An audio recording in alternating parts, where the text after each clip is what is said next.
I'm glad to be covering a movie industry at a time of so much disruption and change, most notably Warner Brothers announcing that it's going to be releasing its films in theaters next year, all 17 of its films next year, at the same time that it makes them available on HBO Max. We've seen Universal shorten the window between theatrical and at-home distribution, Disney announcing some changes as well. How is Sony reacting to this? How are you going to handle your theatrical releases next year?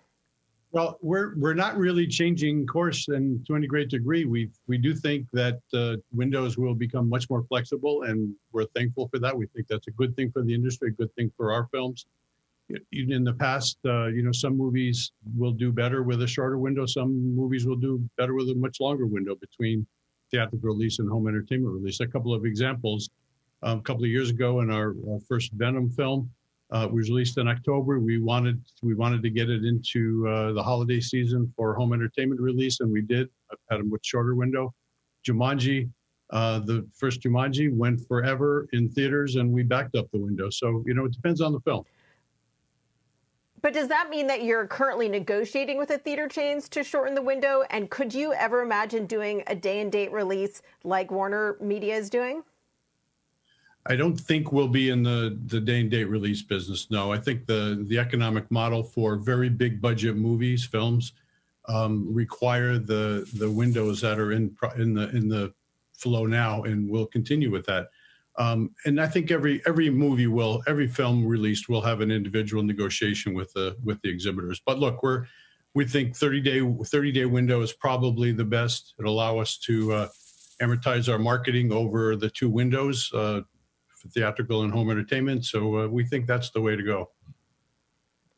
So what's going to happen next year, though? If you're going to say have a 30-day window, which is shorter than the traditional 90-day window, I do think that's worth pointing out. But then you have other films, big movies from Warner Brothers going straight to HBO Max, Disney doing that with some of its films on Disney Plus.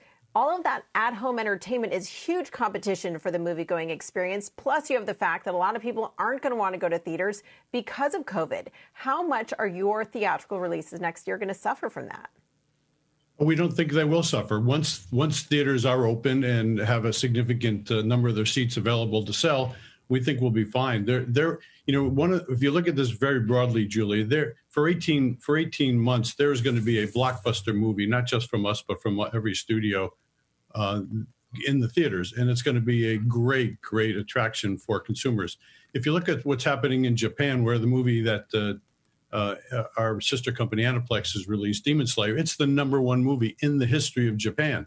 China, box office is doing fine. Once theaters are open, once people feel comfortable to go to theaters, that the safety protocols appear to be strong, and the vaccine is in the marketplace. Once public optimism begins to take hold, we think theaters will be back. We're hopeful that April, May is where theaters begin to open in a substantive way, and keep going from there. So we're pretty optimistic. Shepard Smith here. Thanks for watching CNBC on YouTube.